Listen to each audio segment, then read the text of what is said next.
आज आपण जेव्हापासून तुकाराम मुंडे साहेब आले तेव्हापासून प्रत्येक न्यूज चॅनल असेल, इंस्टाग्राम असेल, फेसबुक असेल, प्रत्येक ठिकाणी प्रत्येक जण आपलं वेगवेगळ्या पद्धतीने मत मांडत आहे. का ही दूध भेसळ झालीच कशी, हा कार्यकर्ता त्या कार्यकर्त्यावर टीका करतोय, तो कार्यकर्ता ह्या कार्यकर्ता टीका करतोय. पण कोणीच असं आहे ना एकत्रित येऊन हा प्रश्न कसा सॉल्व्ह करता येईल किंवा भविष्यात हा प्रॉब्लेम परत कधीच निर्माण नाही झाला पाहिजे याच्यासाठी कोणच प्रयत्न करायला तयार नाहीये. जर आज समजा आपण बघत असन, आमदार असेल, खासदार असेल, परत पंचायत समिती सदस्य असतील, जेडपी सदस्य असतील, अध्यक्ष असतील, पर कोणत्याही पक्षाचा कार्यकर्ता असू दे, तो शिवसेना असू, बीजेपी असू, राष्ट्रवादी असू, काँग्रेस, यांनी सर्वांनी एकत्रित आलं पाहिजे आणि हा एकत्रित मुद्दा वरपर्यंत मांडून याच्यावरती कायमचं सोल्युशन केलं पाहिजे. ह्या गोष्टीचं कोणालाच काही घेणं देणं नाही. प्रत्येकाला फक्त काय करायचे, मी कशा पद्धतीने मोठा आहे किंवा मी कशा प्रकारे लोकांसाठी चांगला आहे एवढंच दाखवायचे. पण जो चांगला काम करतो ना त्याला दाखवायची गरजच पडत नाही ना. का आपण आता समजा आपण शेतात कांदे केले, जर आपण ते चांगल्या पद्धतीने नाही पिकवले तर ते चांगले कसे काय निघतील, आणि जर चांगल्या पद्धतीने पिकवले तर ते चांगलेच निघणार आहे ना. मग कोणताही कार्यकर्ता असू, मोठमोठाले नेते असू, त्यांना स्वतःच सिद्ध करायची काय गरज आहे किंवा एकमेकावर टीका काय करायची गरज आहे. त्यांनी सर्वांनी एकत्रित येऊन शेतकऱ्यांसाठी चांगलं काय करता येईल याचा प्रयत्न केला पाहिजे. आज तुम्ही मागं बघू शकता, एक 3-4 महिन्यापूर्वी लाखनगावमध्ये 2 माणसांना मारलं वाघाने. तेव्हा तो वाघाचा मुद्दा एवढा लावून धरला होता. पण आता कोणी त्या वाघाच्या मुद्द्यावर एक शब्द तरी काढायला तयार आहे का? मग वाघ काही निघून गेले का डायरेक्ट, किंवा त्या वाघांवरती काही कारवाई केलेली का नाही, किंवा त्याच्यासाठी काय प्रयत्न करणार होते ते झालेत का नाही, हा कोणीच विचार केला नाही. फक्त त्यावेळेस प्रत्येकाने प्रत्येकाचा स्वार्थ साधून घेतला. का प्रत्येकाचा न्यूज चॅनल आहे, त्यानंतर इंस्टाग्राम चॅनल आहे, सर्व चॅनलवरती, फेसबुकवरती हे फक्त काय करतात, स्वतः कसं मोठं आहे किंवा आपल्याला कशी लोक चांगलं म्हणतील याच्यासाठी दुसऱ्यावरती टीका करायची आणि आपण मोठं व्हायचं. याच्यातून काहीच निष्पन्न होत नाही ना. किंवा शेतकऱ्याची मुलं ते फक्त व्हिडिओ बघतात आणि खाली काहीतरी कमेंट टाकणार, हा त्याला शिवी देणार, तो त्याला शिवी देणार, हा कार्यकर्ता चांगला नाही, तो कार्यकर्ता फ्रॉड आहे. पण असं त्याच्यावर टीका करण्यापेक्षा सर्वांनी जर एकत्रित आलं, तो आमदार असू, खासदार असू, पंचायत समिती सदस्य असू, माझी असू, आजी असू, हे सर्वांनी एकत्रित येऊन आपल्या शेतकऱ्यांसाठी किंवा दूध उत्पादकांसाठी काय आपण चांगलं करू शकतो हा प्रयत्न केला पाहिजे. आज तुम्ही पाहू शकता खताचे भाव एवढे वाढत चाललेले, याच्यावरती कोणाला काही घेणं देणं नाहीये. जे ते प्रत्येक जण स्वतःचा फक्त स्वतःचा स्वार्थ साध्य करण्यासाठी प्रयत्न करत आहे. बाकीचं कोणालाच काही नाही.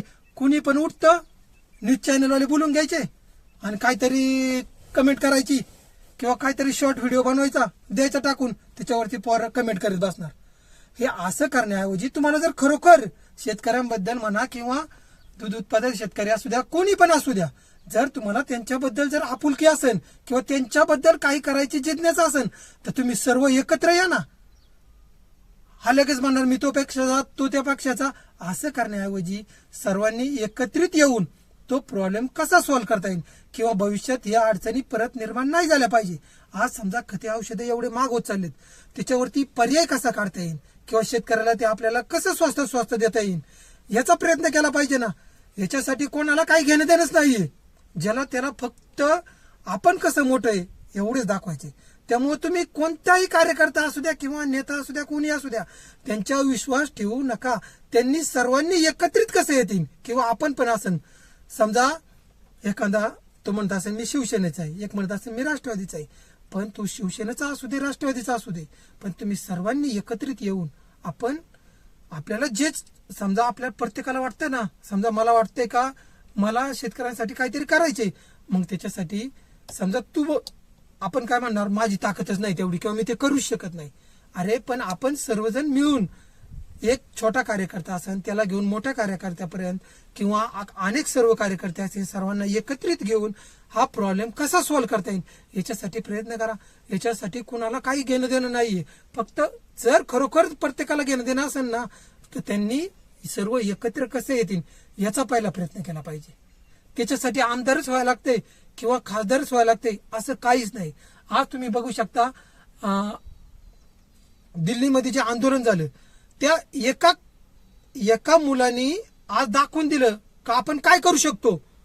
आणि मग आज समजा जर आपला आंबेगाव तालुका असन, जुन्नर तालुका असन, शिरूर तालुका असन, हे तिन्ही तालुक्याचे आमदार खासदार असतील यांनी एकत्रित येऊन प्रत्येक गावासाठी, प्रत्येक वस्तीसाठी, प्रत्येक शहरासाठी कसं चांगलं काय प्रयत्न करता येईल याचा प्रयत्न केला पाहिजे ना.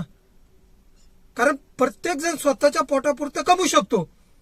मग जर आपल्याला खरोखर जर शेतकऱ्यांचं जर काय वाटत असेल ना तर त्यांनी सर्वांनी एकत्रित आले पाहिजे. किंवा आज तुम्ही बघू शकता हा उमेदवार त्या उमेदवारावर टीका करतो, तो उमेदवार ह्या उमेदवारावर टीका करतो. हा काहीतरी बोलला का याची शॉर्ट व्हिडिओ काढतात, ती अर्धवट टाकून द्यायची, पूर्ण माहिती काय टाकायची नाही. याची बदनामी करायची, त्याची बदनामी करायची. हे करण्यापेक्षा तुम्हाला जर खरोखर शेतकऱ्यांबद्दल जर काही वाटत असेल ना तर तुम्ही सर्वजण एकत्र या. पक्ष हा विषय सोडून द्या. तुम्ही हा त्या पक्षाचा, तो त्या पक्षाचा, एक काहीच विचार करू नका. जर आपल्याला खरोखर शेतकऱ्यांबद्दल काहीतरी करायचंय ना तर आपण सर्वजण एकत्रित येऊन शेतकऱ्यांसाठी आपण काय पण करू शकतो. जर आमदार खासदार झेडपी सदस्य म्हणा, तुम्ही त्यानंतर आजी सभापती म्हणा, माजी सभापती म्हणा, कोणताही सरपंच म्हणा किंवा कोणताही कार्यकर्ता असू द्या, त्यांनी हा विचारच नाही केला पाहिजे का मी ह्या पक्षाचा आहे, मी त्या पक्षाचा आहे. त्यांनी फक्त एकच विचार केला पाहिजे का आपण सर्वजण एकत्र येऊन शेतकऱ्यांच्या किंवा आपल्या सर्व कार्यकर्ते असतील, शेतकरी असतील, यांच्या हितासाठी आपण कसा प्रयत्न करू शकतो. आज हा म्हणणार या रोडला खड्डे पडले, उद्या तो म्हणणार त्यांनी पैसे खाल्ले. या असं विरोध करण्यापेक्षा समजा आपल्या रोडला प्रॉब्लेम आलाय ना तर सर्वांनी एकत्रित या, तो कसा सॉल्व्ह करता येईल याच्यावरती प्रयत्न करा. फक्त जर तुम्हाला सर्वांना जर दुधाबद्दल एवढं वाटत होतं तर एवढे दिवस कोणाला दिसलं नाही का हे काय प्रॉब्लेम चाललेले, एवढे दिवस कसे काय सर्वजण झोपले होते. आणि आज समजा तुकाराम मुंडे साहेबांनी शोध लावला तर सर्वांना असं वाटतंय का हा दोषी आहे, तो दोषी आहे, तो दोषी आहे. पण तो तर तुमच्या घराशेजारीच राहत होता, मग तुम्हाला काही माहित नव्हतं का? मग तुम्ही आजपर्यंत काही बोलू शकले नाही.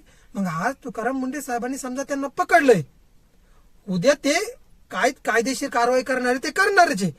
आपण तोच मुद्दा लावून धरण्याऐवजी आपण इथून पुढे त्या गोष्टी कशा नाही घडणार याच्यासाठी सर्वांनी एकत्रित आलं पाहिजे. किंवा हा त्याच्यावरती शितोडे उडवणार, तो त्याच्यावरती शितोडे आणणार, याच्यातून काहीच निष्पन्न होणार नाहीये. जर आपल्याला खरोखर सर्व शेतकरीसाठी म्हणा, आज तुम्ही ते वाघाचे प्रॉब्लेम बघू शकता. शेतकरी जर पाणी भरत असेल तर जीव मुठीत धरून त्याला पाणी भरायला लागते. बरं त्यांनी कंप्लेंट करायची तर कोणापर्यंत कंप्लेंट करायची? जेव्हा एखादा माणूस जाण्याची वाट बघत असाल, कधी वाघ माणसाला घेऊन जातोय आणि मग आपण आपले चॅनल किंवा याच्यावरती न्यूजवरती फक्त जाहिरात करणार, याच्याऐवजी तुम्ही अगोदरच प्रयत्न करा ना.